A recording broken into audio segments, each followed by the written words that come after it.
नमस्कार प्यारे बच्चों। क्लास 6 का प्रैक्टिस पेपर है ये मिड टर्म एग्जामिनेशन का, जो डायरेक्टरेट ऑफ एजुकेशन ने आप लोगों की प्रैक्टिस के लिए शेयर किया है। ठीक है, तो पहला आज हम इसमें मैथमेटिक्स देख रहे हैं पेपर, और पेपर करने के लिए आपके पास 2.5 घंटे मिलेंगे। सबसे पहले इसमें कुछ ज़रूरी सामान्य निर्देश दिए गए हैं, मैं एक बार आपके लिए इसको पढ़ देती हूँ। इस प्रश्न पत्र में कुल 16 प्रश्न हैं, सभी प्रश्न अनिवार्य हैं। ठीक है, यानी कि कुल 16 क्वेश्चंस हैं जो आपको सारे अटेम्प्ट करने हैं। प्रश्न पत्र को 5 खंडों क ख ग घ ड़ में विभाजित किया गया है, यानी कि 5 पार्ट है इसके। पहले पार्ट में 12 बहुविकल्पीय प्रश्न हैं, दूसरे पार्ट में 3 प्रश्न हैं 2-2 अंकों के।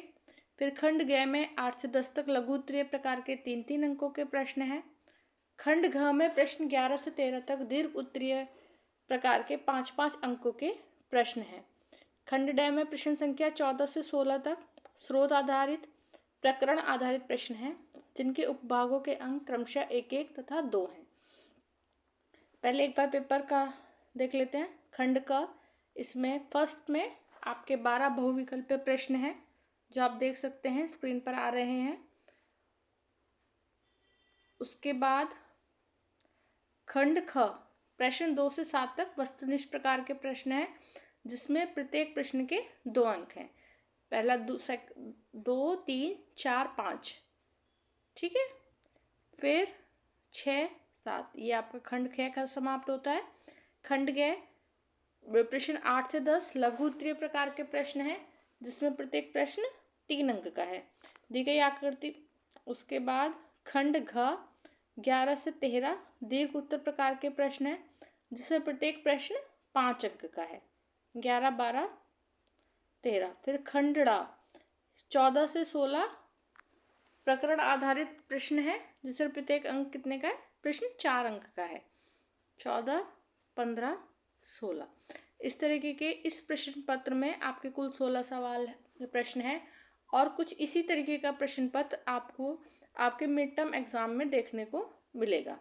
तो आज हम सबसे पहले प्रश्न पत्र का खंड क करेंगे। पहला प्रश्न है 35 और 50 के उभयनिष्ठ गुणनखंड हैं। उभयनिष्ठ का मतलब होता है जो दोनों में हो, जो कॉमन हो। जैसे हम गेम खेलते हैं ना क्रिकेट का, और उसमें हम एक प्लेयर को कॉमन रख लेते हैं जो दोनों तरफ से बैटिंग भी करता है, दोनों तरफ से बॉलिंग भी करता है। इसी तरीके से वो पूछ रहा है 35 और 50 के उभयनिष्ठ गुणनखंड।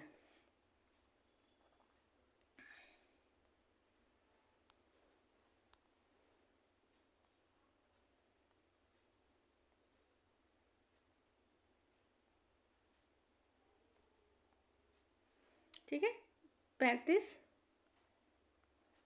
5 सत्ते 35 और 50, 5 गुणा 10, 5 है 50।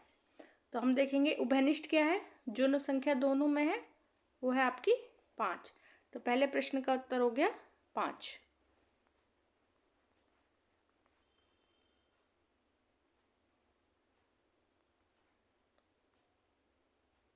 ठीक है, फिर प्रश्न संख्या 2,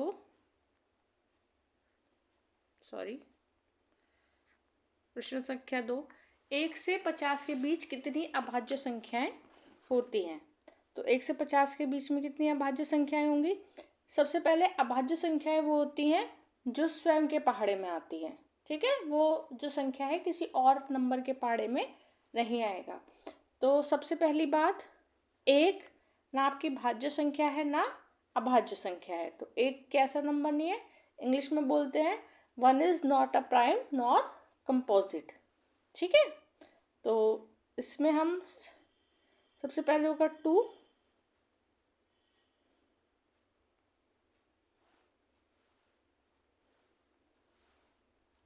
2, 3।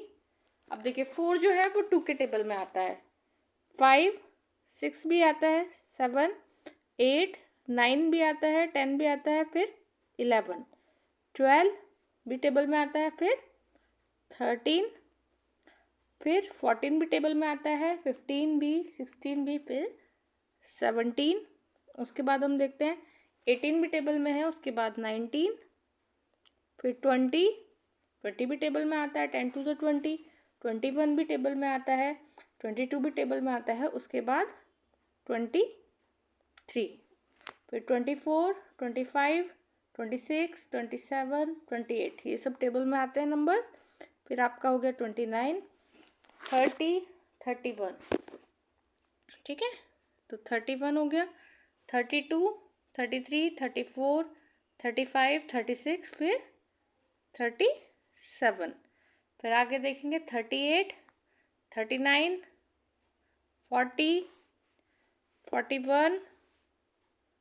अब कौन सा नंबर आएगा भाई? 38 भी आता है, 39 भी आता है, 40 भी आता है, उसके बाद 41, 41 के बाद 42 भी आता है, फिर 40, 43, उसके बाद 44 भी टेबल में आता है, 45 भी, 46 भी, फिर 47, फिर 48, ठीक है, 49 और 50, ये सब टेबल में आते हैं। अब हम इनको काउंट कर लेते हैं।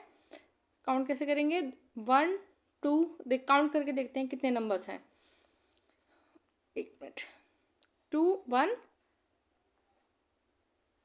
1 2 3 4 5 6 7 8 9 10 11 12 13 14 15, तो इसका आंसर क्या हो गया? 15। नेक्स्ट है आपका, निम्नलिखित में से कौन सा कथन सत्य है? कौन सा कथन सत्य है? तो वो कह रहा है सभी अभाज्य संख्याएं सम होती हैं। अब देखो, वो कह रहा है सारी संख्याएं सम होती हैं। अब हमने इससे पहले ही करा है कि ये सारी जितनी भी संख्याएं हैं वो आपकी अभाज्य संख्याएं हैं। क्या सारी सम है? नहीं, कुछ संख्याएं विषम भी हैं और सम भी हैं, तो ये तो गलत हो गया। फिर कह रहा है सेकंड में एक अभाज्य संख्या है, तो हमने पढ़ लिया एक कैसा है, ना भाज्य है ना अभाज्य संख्या है। सभी भाज्य संख्याएं एक से अधिक होती हैं। अब बताइए, एक से अधिक होती हैं, और फिर कह रहा है दो एक भाज्य संख्या है। क्या दो एक भाज्य संख्या है? हाँ भी हमने पढ़ा है पर दो एक अभाज्य संख्या है, तो यहाँ पर ये कौन सा कथन गलत हो गया? इसमें डी। उसके बाद अगला सवाल वो पूछ रहा है 1 से 100 के बीच कितने बार 7 आएगा लिखा हुआ। तो देख लेते हैं कितनी बार 7 लिखा हुआ आएगा। 1 से 100 तक की गिनती में जब जब 7 आएगा वो इसका वो लिख लेते हैं, फिर काउंट कर लेंगे और फिर इसका आंसर दे देंगे। देखिए 7, 17, 27, 37, 47, 57, 67, 77, 87 और 97, इतनी बार तो आ गया। अब एक 70 की पूरी लाइन है, ठीक है। कौन सी लाइन है भाई? उसको लिख लेते हैं हम भी आगे। 70, 71, 72, 73, 74, 75, 76, 77 हमने ऊपर लिख लिया है, 78 और 79। अब हम काउंट कर लेते हैं कितनी बार 7 आया।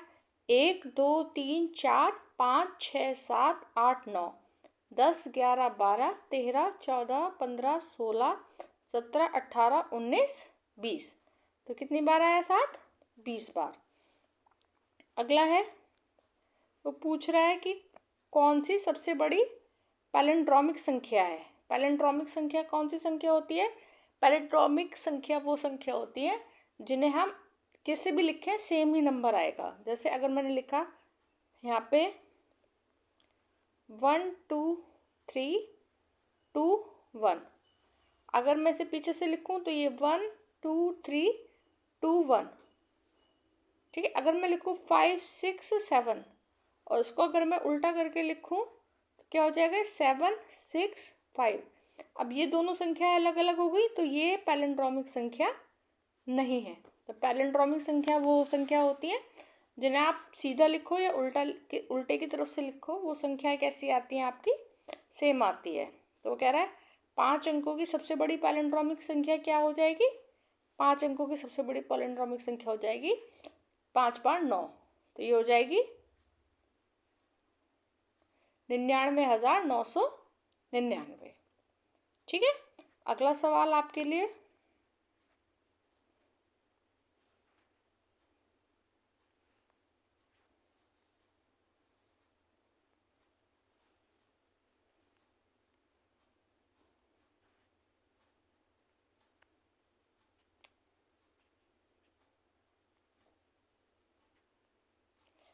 चार 9 25 में अगला पद क्या है।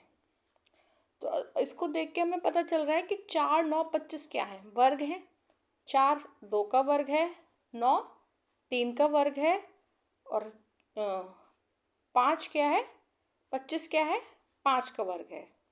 तो 2 का वर्ग, 3 का वर्ग, 5 का वर्ग। अब बताओ अगला क्या हो सकता है। पैटर्न बन रहा है 2 और 3 5, 5 और 3 8, 8 का वर्ग क्या हो जाएगा आपका 64। उसके बाद किस संख्या को त्रिभुजाकार और वर्ग संख्या दोनों कह सकते हैं। पहले हम इसमें एलिमिनेट कर लेते हैं, हटा लेते हैं कि जो नहीं होगा। देखो 10 तो किसी संख्या का वर्ग नहीं है। वर्ग संख्या 25 36 और 16, ये तीनों क्या है, वर्ग संख्या है। अब हम देख लेते हैं कि किसका वर्ग बन सकता है, और सॉरी किसका त्रिभुज बन सकता है और किसका त्रिभुज नहीं बन सकता है। त्रिभुज हमने जब देखा था 1 2 3, फिर 1 2 3, 1 2 3 4, 1 2 3 4 5, 1 2 3 4 5 6। अब काउंट कर लेते हैं, गिन लेते हैं। 1 2 3 4 5 6 7 8 9 10 11 12 13 14 15 16 17 18 19 20 21। तो ये तो नहीं बन रहा किसी का भी।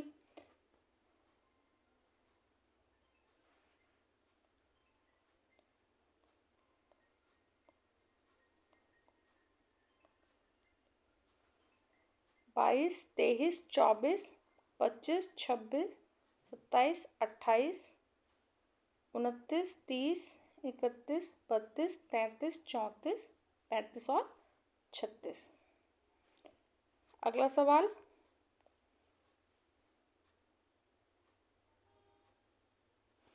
और इसका एक फॉर्मूला भी था, वो करेंगे अभी हम। तो ट्रायंगुलर नंबर के लिए हमने एक फॉर्मूला ही पढ़ा था।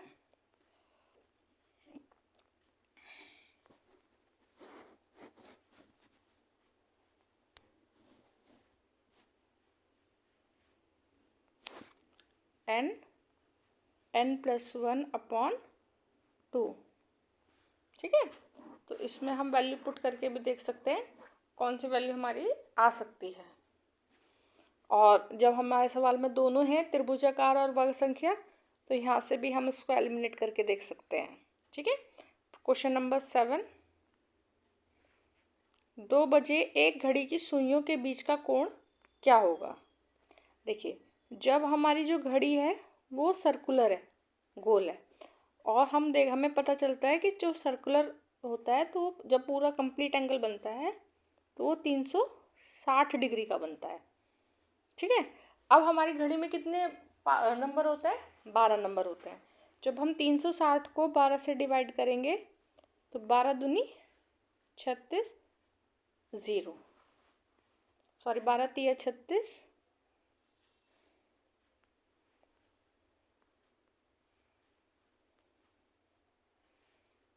ठीक है, 1 मिनट,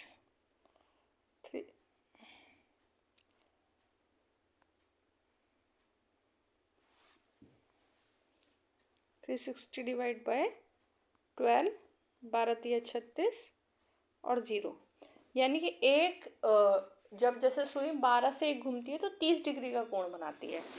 अब सुई कहाँ से कहाँ घूमेगी, छोटी सुई 12 पे और बड़ी सुई 2 पे, 2 बार घूमेगी तो कितने डिग्री का कोण बना लेगी वो, 30 गुणा 2 60 का। आंसर हो गया 60।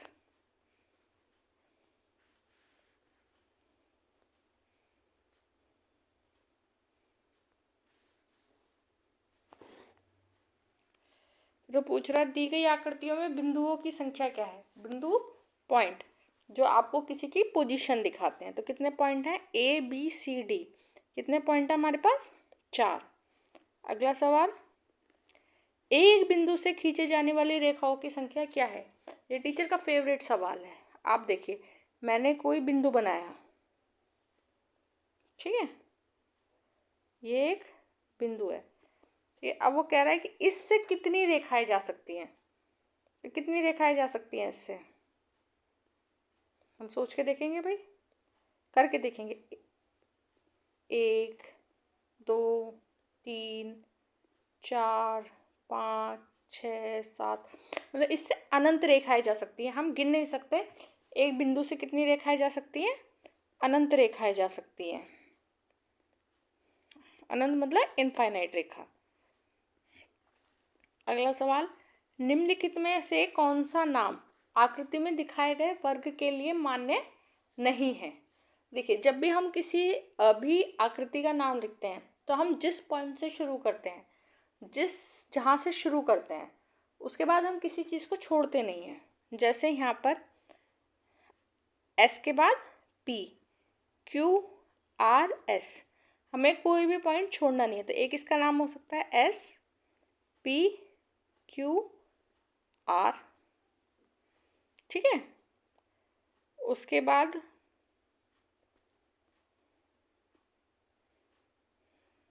अब देखिए, अगर मैं इसको लेके चलूँ पी से, पी क्यू आर एस, तो एक नाम क्या हो सकता है, पी क्यू आर एस। तो ये है पी क्यू एस आर, तो ये तो इसका आंसर होगा नहीं।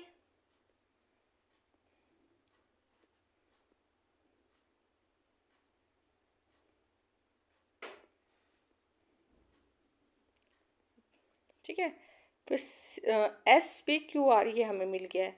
फिर भी हम तीसरा देख लेते हैं, R S P Q, R S P Q, ये भी इसका नाम है भाई, सही सीक्वेंस है। फिर कह रहा है वो Q R S P, Q R S P, ठीक है। तो कौन सा नाम नहीं होगा, पी क्यू एस आर। तो आपका आंसर क्या हो जाएगा, ये वाला। क्या पूछा था, निम्नलिखित में से कौन सा नाम आकृति में दिखाए गए वर्ग के लिए मान्य नहीं है, यानी कि कौन सा मान सही नहीं है। क्वेश्चन नंबर 12, निम्न अर्धवर्त बनाने के लिए प्रकार में कितनी लंबाई की त्रिज्या रखनी पड़ेगी। तो जब भी हम देखिए, पूरी रेखा है 8 सेंटीमीटर की ए से बी तक, ए से एक्स तक कितनी हो जाएगी, 4 सेंटीमीटर की। और फिर जब अगर हम इसको कोई पॉइंट ले लें, ओ ले लिया, तो ए से ओ क्या होगी, ये इसकी त्रिज्या हो जाएगी। और त्रिज्या क्या हो जाएगी इसकी, आधी, 4 की आधी यानी कि 2 सेंटीमीटर, ठीक है। तो इसका आंसर कितना हो जाएगा, 2 सेंटीमीटर। खंड ख करेंगे हम अगली वीडियो में। आज के लिए आपके लिए सिर्फ इतना ही। ओके, मैं आपसे आशा करती हूँ कि आप इसकी अच्छे से प्रैक्टिस करेंगे। Thank you, have a nice day.